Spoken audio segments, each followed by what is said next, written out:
भगवान शिव कहते हैं कि भाग्य का लिखा कभी नहीं मिटता है। मित्रों, माता पार्वती ने भगवान शिव को मनुष्य के भाग्य को लेकर एक प्रश्न किया और कहा, हे प्रभु, मैं जानना चाहती हूँ कि मनुष्य का भाग्य क्या पहले से ही तय किया जाता है? तब मुस्कुराते हुए भगवान शिव बोले, हे देवी पार्वती, आपके प्रश्न का उत्तर देने से पूर्व मैं आपको एक कथा सुनाता हूँ। आप इसे ध्यान से सुने। प्रिय दर्शकों, भगवान शिव ही संसार के आदि और अनंत है। शिव के बिना मृत्यु भी अधूरी है, क्योंकि प्राणी के जीवन का अंतिम सत्य है मृत्यु, और मृत्यु के देवता है शिव। दोस्तों, आप सभी से हमारा निवेदन है कि आप इस कथा को पूरा ध्यान से सुने, ताकि आपको भी जीवन के कुछ महत्वपूर्ण पहलू समझ आएंगे। तो अति विलंब ना करते हुए आज की कथा को आरंभ करते हैं। लेकिन मित्रों, सच्ची श्रद्धा से कमेंट में हर हर महादेव जरूर लिखें। मित्रों, भगवान शिव कहते हैं, हे देवी पार्वती, काल से कोई भी नहीं जीत पाया है। हर प्राणी को काल मेरी ही आज्ञा से ग्रहण कर लेता है। हे पार्वती, तो ध्यान से सुनो। मनुष्य के जीवन में समय, परिस्थिति और स्थान, इनकी बड़ी भूमिका होती है। कई बार जो कुछ भी घटित होना होता है उसी की अनुरूप परिस्थितियां बनती जाती हैं, और जो होना होता है वह बस हो जाता है। हे देवी, एक समय की बात है।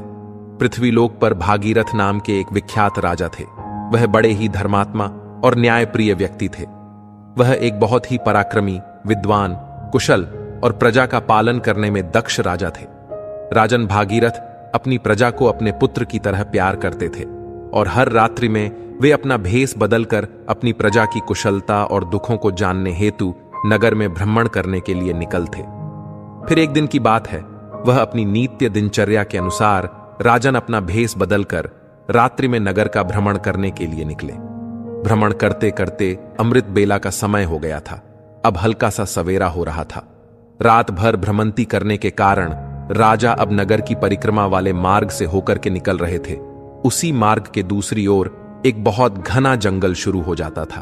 तभी राजा ने देखा कि एक नौजवान लकड़हारा कंधे पर कुल्हाड़ी लिए हुए जंगल में प्रवेश कर रहा है, और लकड़ी काटने के लिए वह एक ऊंचे वृक्ष पर चढ़ गया है।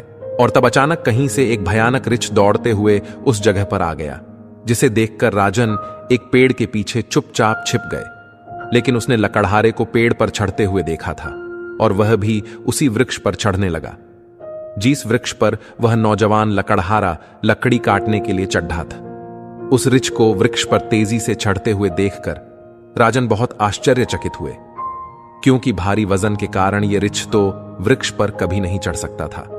किंतु वहीं दूसरी ओर